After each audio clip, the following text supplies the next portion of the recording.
33 Days to Eucharistic Glory by Matthew Kelly. I have a dream. These are among the most quoted words in the English language outside of the Bible. They are the words of Martin Luther King Jr. if he had stood on the steps of the Lincoln Memorial on that hot summer's day in 1963 and said, "I have a plan." Would the speech have become one of the most memorable speeches of all time? I don't think so. The ability to dream is uniquely human and an extraordinary gift.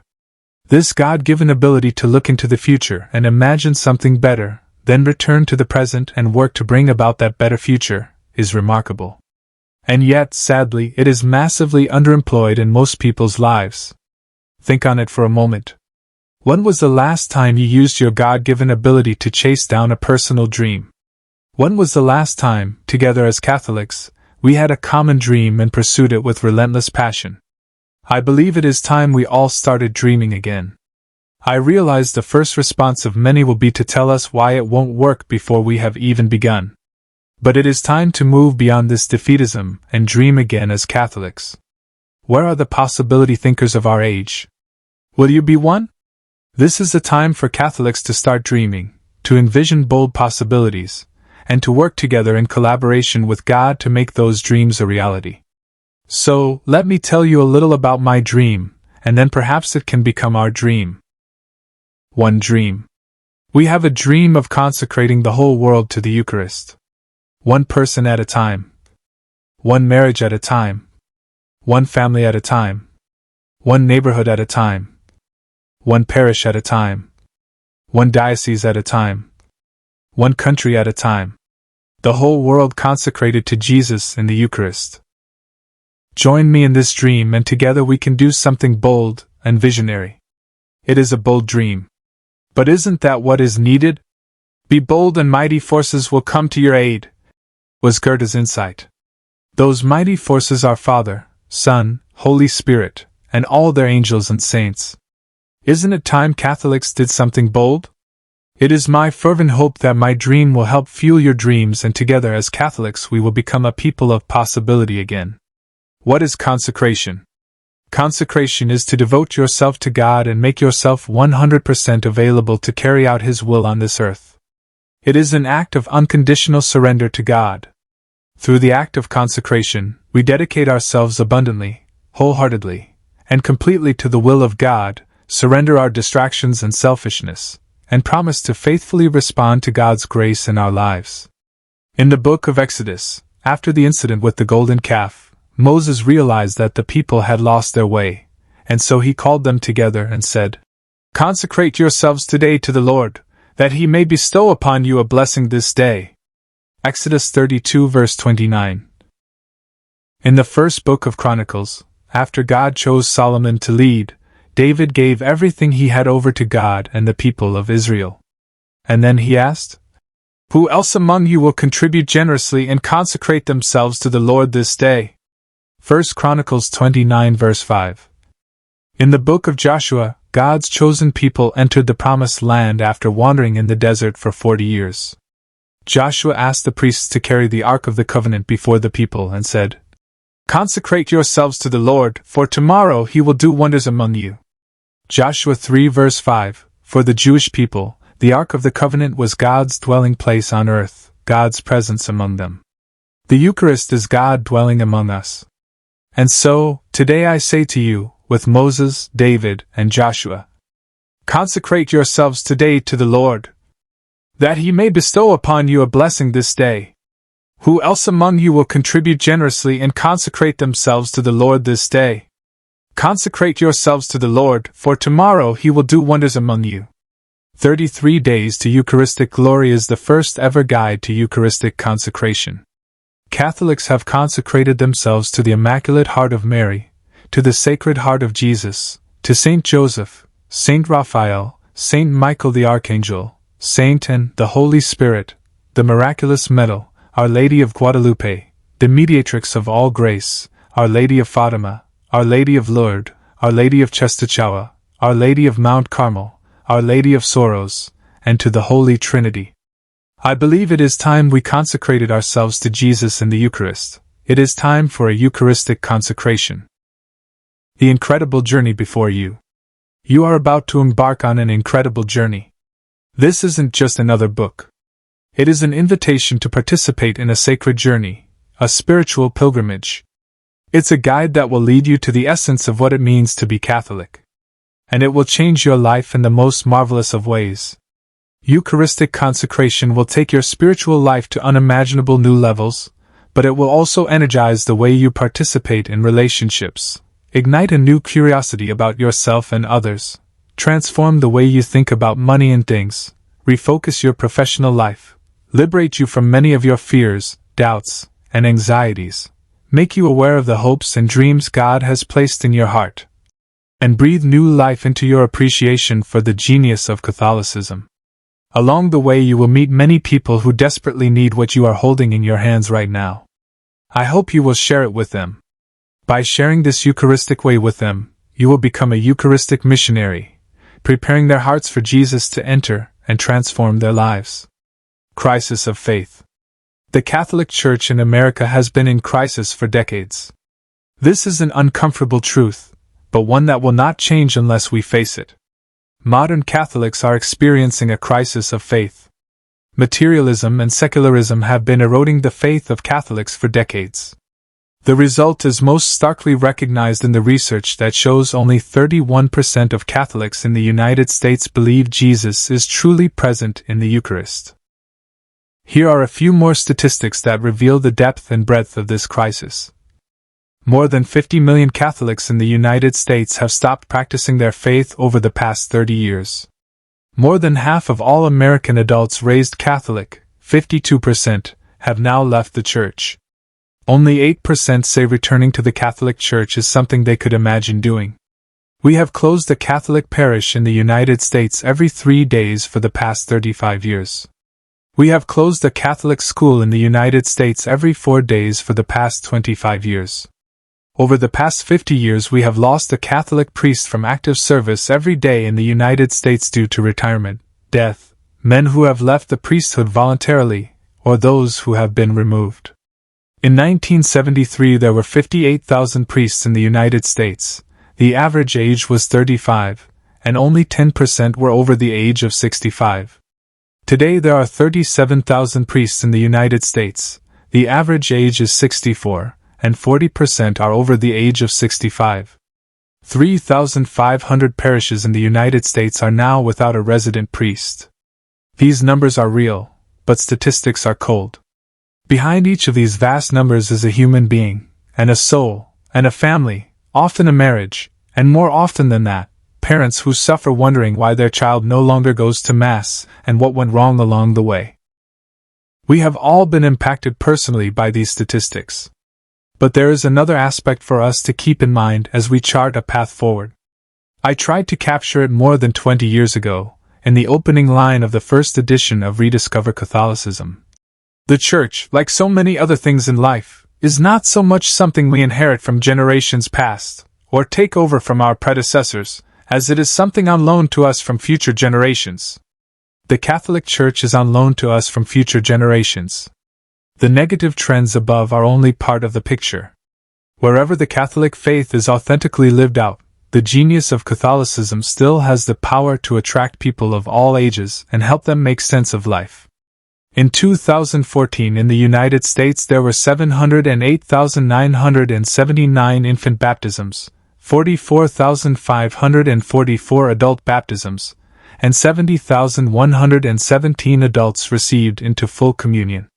Even more encouraging is the data which shows that 43% of people who consider themselves cultural Catholics, Catholic but not practicing, say they can imagine returning to the Catholic Church in the future.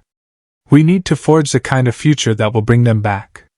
It is easy to be critical, and it is even easier to become overwhelmed by the challenges we face. But we all have some responsibility here, and we all have a role to play in renewing the Church in our place and time. In order to reflect upon our role and responsibility, I invite you to reflect upon this question. There are 1.2 billion Catholics on the planet. What would the Catholic Church be like if we multiplied your life by 1.2 billion? Catholicism has not lost its power to transform lives. Yet people are abandoning Catholicism at an alarming rate in Europe and the United States, and this is not a new trend. And so, I raise the question, what are we going to do about it? The key to answering that question is one piece of data that is more significant than all the data we have reflected upon collectively so far. Those who believe don't leave. What is the difference between the people who have left the Catholic Church over the past 30 years and those who have stayed? I believe the answer to this question holds the key to re-energizing the Catholic Church. It would be easy to escape into the complexity of this issue and say there are many differences. We have spent the last 30 years lost down that rabbit hole. It is true. There are many differences between these two groups, but it is equally true, more so in fact, that one difference marks the essential difference between the 50 million people who have left the Catholic Church over the past 30 years and those who have stayed. What is the one thing? What is this essential difference? Those who believe don't leave. Believe what? Believe that Jesus is truly present in the Eucharist. Those who believe this single truth may feel like they are not being fed, they may disagree with the way their priest is doing things, they may not like the direction the music is moving in, they may have different liturgical preferences, they may get divorced, and they may feel unseen and unwelcome in their parish community. And yet, despite all these things that have led millions of people to leave, they stay. Why? They believe Jesus Christ is truly present in the Eucharist, and they know that only the Catholic Church can offer this gift to them. They might be able to go down the road and experience better preaching and more dynamic music, but they are simply not willing to give up the Eucharist in exchange for that. Why? Because it's a bad deal. But you have to know and believe that Jesus is truly present in the Eucharist to understand how bad a deal it is to give that up for what is trivial by comparison. Those who believe don't leave. This one piece of data is more significant than all the other data combined. Those who believe don't leave. This single truth holds the power to change everything. The most effective way to slow and halt the exodus the Catholic Church is experiencing in the United States is to lead people to believe in the true presence of Jesus in the Eucharist. And the most effective way to bring people back to the Catholic Church will be by leading them to believe that Jesus is present in the Eucharist. And the most effective way to attract people to Catholicism who have never even considered becoming Catholic is by facilitating for them powerful encounters with Jesus Christ who lives among us today in the Eucharist. We all know plenty of people who have left the Church, and even more who have simply stopped practicing the faith. But how many people do you know who have left the Catholic Church who believe in the true presence? None, I suspect. I don't know any. And herein lies the answer. If we yearn to re-energize the Catholic Church in America, if we want to bring our friends and family home, if we want to spare future generations the pain and confusion that comes from leaving the Church, the Eucharist is the answer. Specifically, powerful encounters that inspire belief in the true presence of Jesus Christ's body, blood, soul, and divinity in the Eucharist. This is the one thing, the Eucharist. Jesus present in our tabernacles and monstrances, Jesus waiting to give himself to us in communion during the holy sacrifice of the Massachusetts. Those who believe don't leave. It's the one simple beautiful truth that will change everything. What makes Catholicism unique? There are 45,000 different denominations of Christianity in the world. What is the one thing that makes the Catholic Church unique? It's not just one thing. Some people will argue. Many things make Catholicism unique. They are right. But what one thing differentiates Catholicism more than anything else? What is the principal differentiator between the Catholic Church and the churches on every other street corner? The Eucharist. Jesus Christ, the King of Kings, the Lord of Lords, the Alpha and the Omega, truly present body, blood, soul, and divinity, in the Eucharist. He is the difference. Transforming people one at a time is at the heart of God's plan for the world. This is the opening line of the 4 signs of a dynamic Catholic. It is also the key to solving the problems we face as a church today. God doesn't transform parishes, businesses, schools, or countries. God transforms people, and He does it one at a time. He then collaborates with those He has transformed to continue the process. The outcome of these individual transformations is that marriages, families, parishes, businesses, communities, schools, and countries are transformed. But God's primary purpose is never the transformation of an organization or even a group of people. Our God is a deeply personal God, and He takes a deeply personal interest in each person. Over the next 33 days, I believe you will become well and truly convinced that a renewed relationship with Jesus and the Eucharist can be transformational. Re-energizing the Catholic Church in America will be achieved not by finding an idea or program that transforms thousands of people at a time. It will be achieved one person at a time. The Eucharist is the answer. For 25 years, between 1993 and 2018, I traveled hundreds of days each year visiting parishes and speaking at conferences around the world. During that time, I visited more than 3,000 Catholic parishes in the United States to speak. From my earliest days on the road, I recognized a pattern, a phenomenon, an observable fact that demonstrated new life could be breathed into parishes and explained how it was happening. That phenomenon was perpetual adoration chapels. It wasn't just an idea. It was living and breathing. It had been implemented in lots of communities and was bearing abundant fruit. There is something powerful about giving people a quiet place to spend time with God. These peaceful places of refuge from the busyness of life and noise of the world were a soothing balm for parishioners' souls. They provided a place to re-establish priorities. It was somewhere to focus on what matters most in a world driven mad with distractions. A place simply to be with Jesus.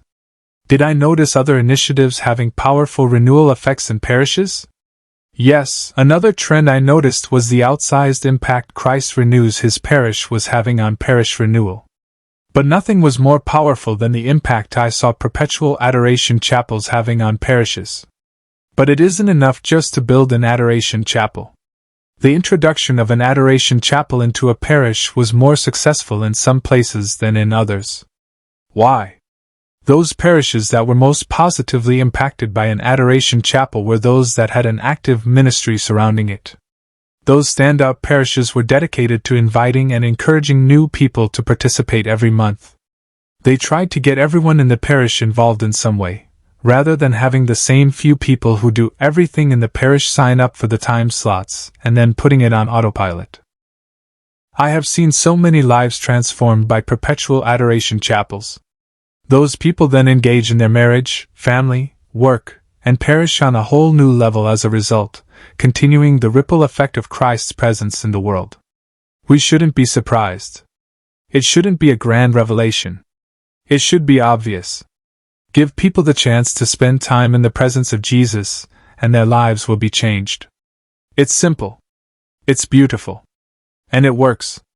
Give people the chance to spend time in the presence of Jesus, and their lives will be changed. All those years I spent on the road, I saw more proof of this phenomenon at youth gatherings. Get 1,000 young people together, 2,000, 5,000. Turn the lights off, light some candles, and set Jesus and the monstrance in an elevated place in the middle of those young people. There is complete silence. Their souls cherish the silence to reflect upon their lives. And one experience like that can convince a person to make time for quiet prayer and reflection every day for the rest of their lives. We need to create more unique opportunities for people to encounter Jesus. Do the same thing at World Youth Day in Denver, Manila, Sydney, Paris, Rome, Madrid, Rio de Janeiro, Krakow, Lisbon, with hundreds of thousands of young people, and the impact is overwhelming. 5 million young people gathered for World Youth Day in Luneta Park in Manila, Philippines, leading Guinness World Records to recognize it as the largest crowd for a live event in human history. 5 million people in contemplative silence amidst a world gone mad. It was awe-inspiring. Many people encounter Jesus for the first time in their lives in adoration. This is where they have their first deeply personal experience of Jesus. They may have heard about Jesus their whole lives, they may have been receiving Jesus in the Eucharist every Sunday, but there is something about the experience of Jesus in adoration that leads people to know Him. This shift from knowing about Jesus to knowing Jesus changes everything. And once they are awakened in this way, the Holy Spirit leads them to live their faith and participate in all types of ministries. This is where we begin to see the differences between highly engaged Catholics and disengaged Catholics. The more disengaged a Catholic is, the more they treat the faith like a consumer. More engaged Catholics take on the heart and mind of a disciple, constantly looking for ways to share the joy they have found with everyone who crosses their path in life. I have become convinced that the renewal of the Catholic Church will be a Eucharistic renewal, or there will be no renewal at all. There is simply no other way. The world has many problems. The Church has many problems. You have many. I have many. Is it possible that the Eucharist is the answer to all our problems? Could it be so gloriously simple? Let's find out together. How to use this book. Over the next 33 days you are going to take a spiritual pilgrimage. Some people go on pilgrimage to the Holy Land, Fatima, Lourdes, Santiago de Compostela or Rome.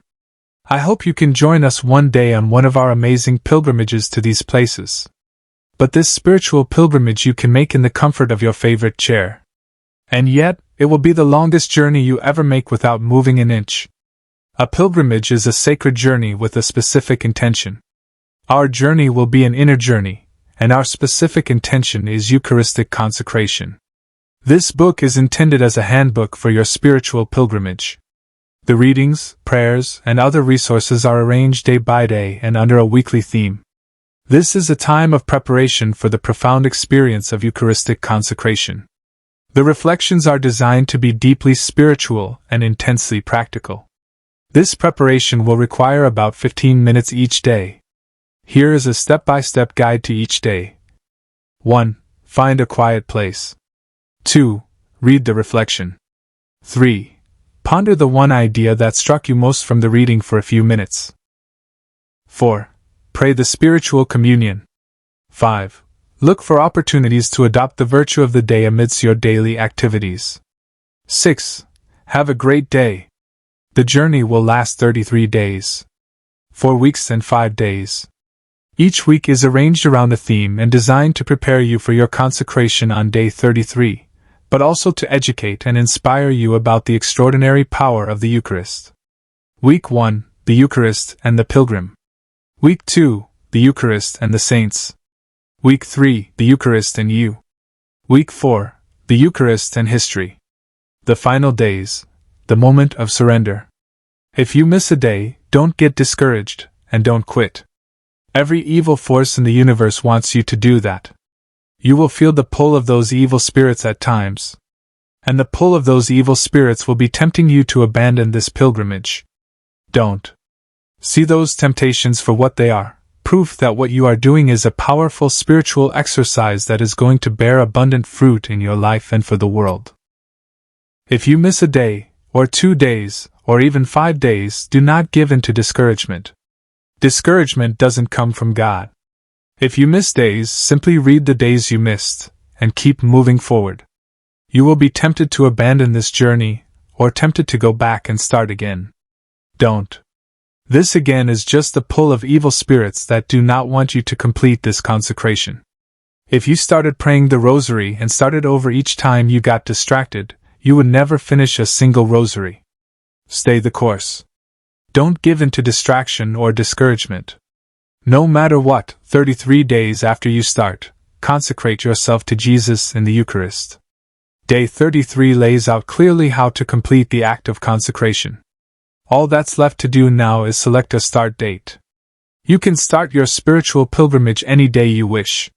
It is, however, tradition to begin on a date that leads you to complete the consecration on a feast day.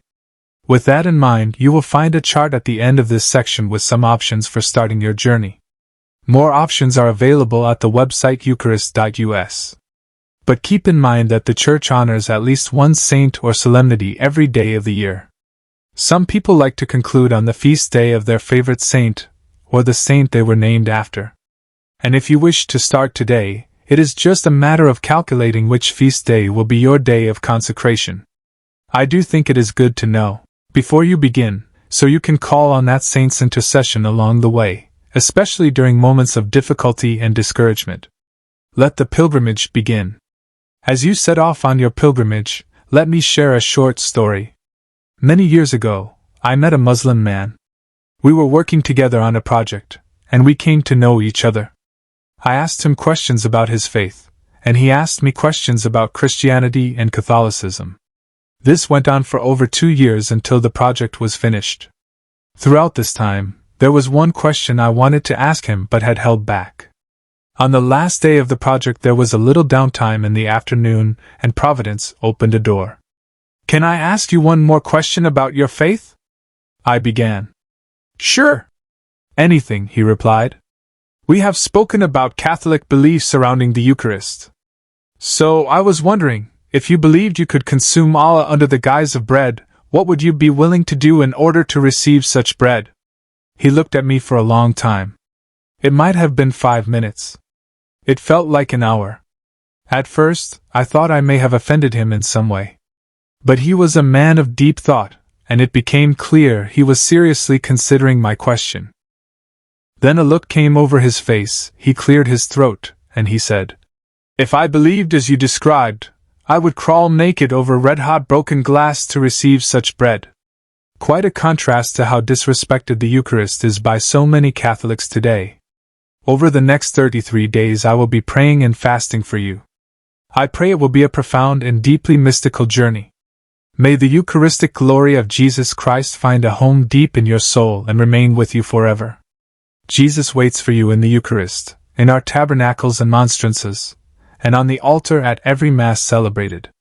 His message to you is unmistakable. In a world where so many people feel unseen, unheard, and unworthy, Jesus generously proclaims, "I see you. I hear you. I know you. You are worthy. I am with you. I care. I am yours. You are mine." And this is his invitation. "Come to me, all you that are weary and are carrying heavy burdens, and I will give you rest." Matthew 11 verse 28. Go to him. Seek out time in his presence. Allow his presence to transform you in ways unimaginable. Matthew Kelly.